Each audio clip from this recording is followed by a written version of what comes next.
Hi there, it's Laura Wilson. In this short video, then I'm going to talk to you about lentils, how to include lentils into your diet and why.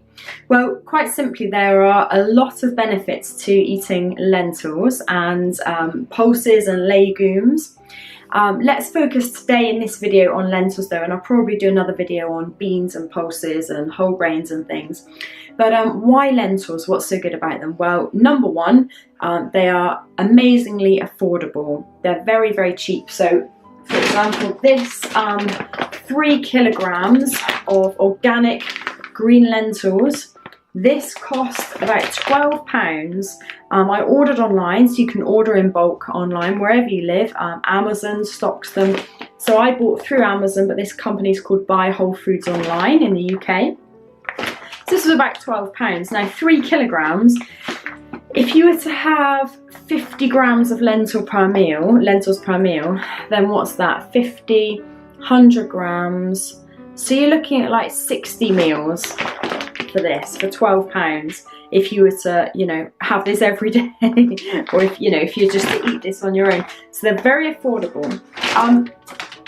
Lentils, there's lots of different types of lentils, which I'll go through in a minute. So what about the nutritional benefits? Well, they're a wonderful plant-based source of protein.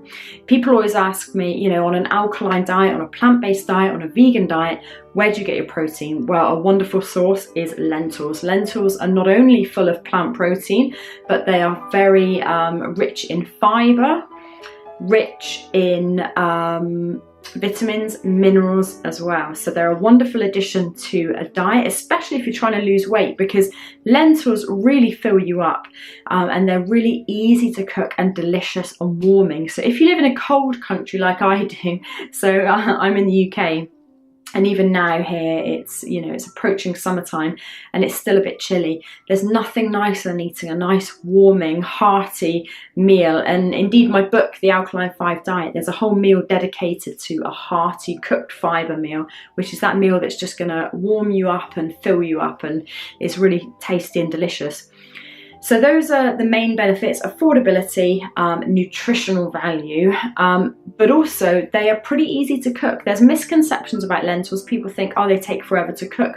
Well, sometimes they can take a while to cook, depending on which type of lentils you buy.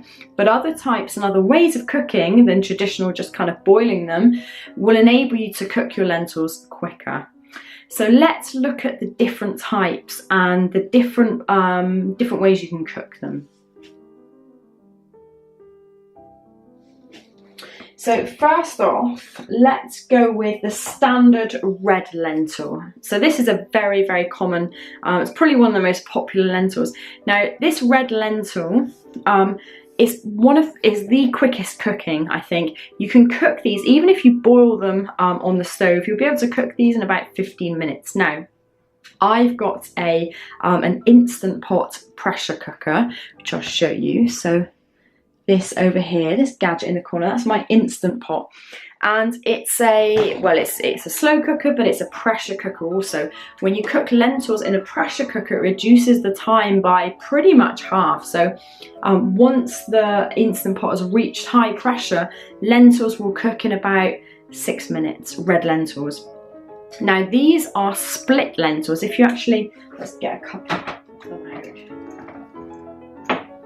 So I don't know if you can see, maybe not, but yeah, you probably can't. But the lentils are split. Let's see if I can zoom in here.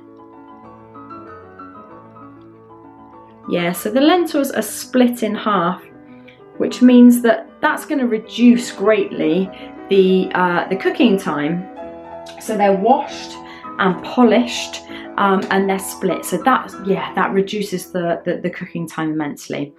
Red lentils, now they've got quite a mild taste, and what they will do when you cook them up, they will add, they're kind of like adding a thickener to soups, stews, curries, things like that. They don't hold their shape, they will just go into like a kind of mush and thicken up whatever meal you're making. So there's benefits to that. Instead of using, so what do we normally use to thicken our things? Maize starch, cornstarch, which probably is going to be genetically modified, flour, which is glutinous, oftentimes bleached.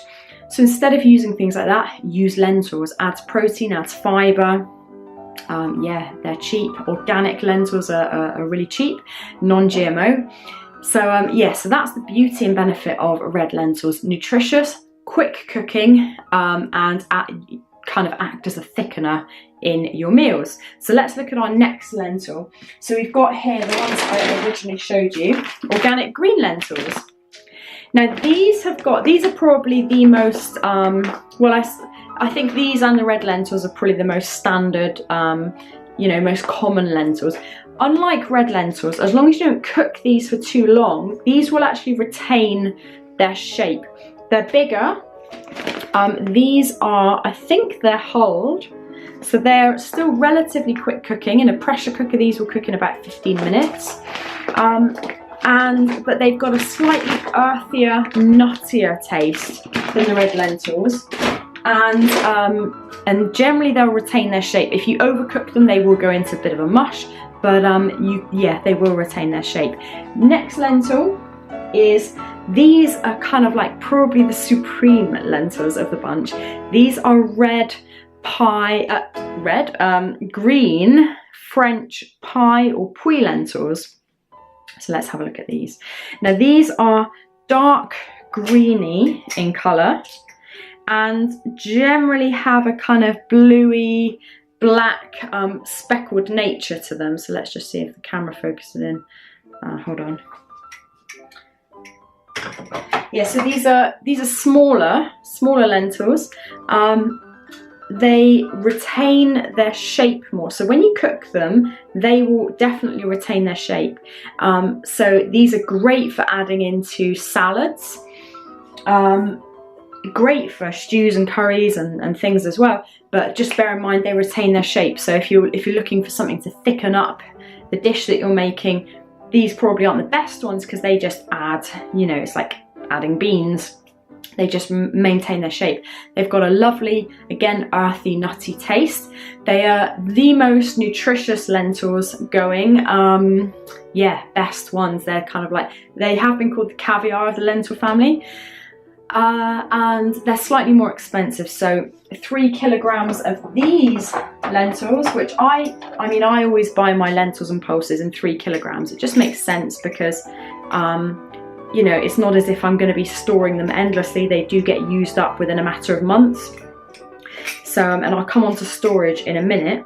But yeah, so 3 kilograms of these are, I think, about £16. So slightly more expensive, but still on the, you know, in the scale of things, pretty cheap. Now, next I've got, maybe these aren't quite classed as lentils, I don't know, but these are mung beans, whole mung beans. And these are unskinned, so as you can see, look, they're not skinned, they're whole. And you can buy a version of these which are husked and washed and polished and maybe even split, and again that's going to just really reduce that cooking time. So for these whole unskinned mung beans, then I tend to, and I would suggest that you do the same, soak these either overnight or soak them for a couple of hours before you cook them. So I made a delicious mung bean curry yesterday for me, my husband and my friend. And these again retain their shape because they haven't been husked or anything. The protein's not exposed, they've got a skin on, they will retain their shape and they're lovely. You can cook them for a bit less and have them kind of al dente, or you can cook them until they're quite soft, like kind of baked beans consistency. But these are lovely, again highly nutritious. Yeah, wonderful. And then, so on the lentil front, that's pretty much it. Just something else I have. I do always keep black beans as well. I like making a black bean chili. Black bean chili is wonderful. On my blog, on my website, I've got a recipe for a lovely black bean chili. I shall leave the link below. Yeah, not lentils, but beans, and as I say, I'll probably do a whole different video on different types of beans, but just to give you an indication of the types of things that I use on a regular basis and have to hand in these storage jars, airtight storage jars. Black beans are wonderful. Again, you'll need to soak them. They retain their shape, wonderfully nutritious. Yeah, full of nutrients.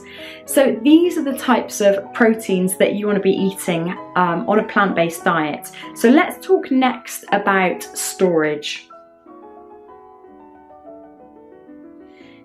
So as I mentioned earlier, I tend to buy 3 kilogram bags of my lentils, and the trouble with those bags are that once you open them, they're not airtight, and you really want to be storing your lentils in airtight containers. So I buy these jars, and these are Kilner jars, airtight, so they've got a plastic seal, easy to wash, really hard wearing. These will last for years and years and years, and that just ensures that your lentils are staying airtight so that no microbes and kind of mold and things will grow on them. It will prevent that to a large extent. Kilner jars here that I've got are the most expensive. I think this jar was probably about £4 or £5. I did buy a slightly cheaper one from Kitchen Craft. This was a couple of pounds. Seems to be, you know, just as good. I've only had all of these jars for a few months, so it will, you know, the test of time will see whether these are as durable as the Kilner ones. I know the Kilner ones are very, very good. My mum's still got some that she's had for the last, 20 years, I think. So only time will tell whether these are as good quality. And then the other day I bought from our local pound shop this jar, which was £1. So again, we'll see, how this stands up over time. But if you want to be on the safe side, I'd just go with Kilner jars that you can easily buy online, or probably from your local kind of hardware or kitchen shop. So what kind of recipes can you make with lentils? Well, here's just 3 simple, easy recipes, and I will link recipes to creations that I've created below the description here. So number 1, curries. You can make wonderful lentil dals. So just boil or fry your lentils with some spices, things like turmeric, coriander, ginger, cumin for a really classic Indian dal. And then just throw that into, a bigger curry with other vegetables, or have it with some rice. So very simple, very easy, very quick, nutritious, tasty.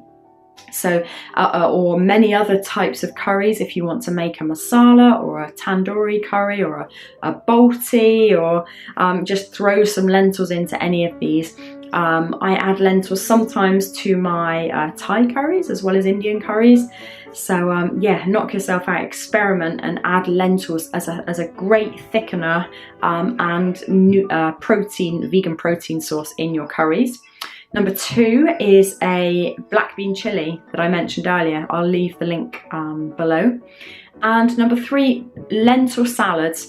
So just throw together some mixed salad leaves, chop up a tomato, add in maybe some raw broccoli, some onion, and then some lentils. So maybe cook your lentils as a kind of dal, and then throw that in. Or if you've cooked some lentils the night before and you've got something left over like a lentil curry, why not have that cold on top of a salad? So 3 easy suggestions for cooking lentils. Go and knock yourself out with lentils. It's such a great thing to include into your diet because, as I mentioned at the beginning, they're cheap, they're nutritious, they're easy to cook. You can't really go wrong with lentils. And especially if you're cooking for a lot of people, if you're a family of 4 or 5 people, it's a really affordable way to eat nutritiously on a budget and keeping it plant-based, healthy, that's going to ensure your lasting health over the long term. If you're looking to lose weight as well, lentils really do fill you up. So you'll find that a meal with lentils is typically about 400 or 500 calories as opposed to maybe 800-900 calories of something less healthy, and that will fill you up for hours and hours. Now, the last thing I want to say on this topic of lentils is a caveat now.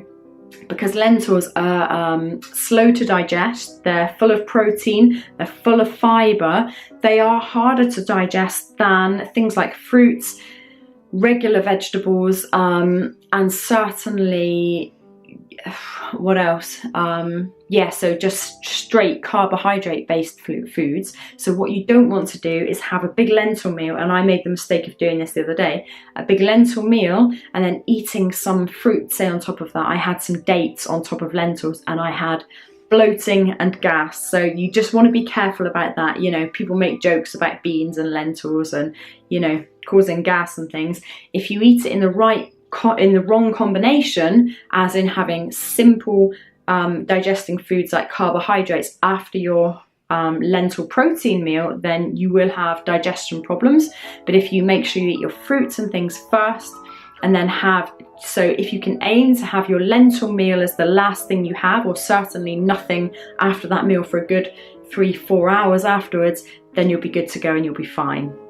So thanks for watching this video. If you've liked it, then give it a little thumbs up, and do subscribe to my channel. Check out my website where you can get a free 38-page plant-based alkaline diet recipe book, and there's lots of recipes on my blog, and I'll speak to you again soon. Okay, bye.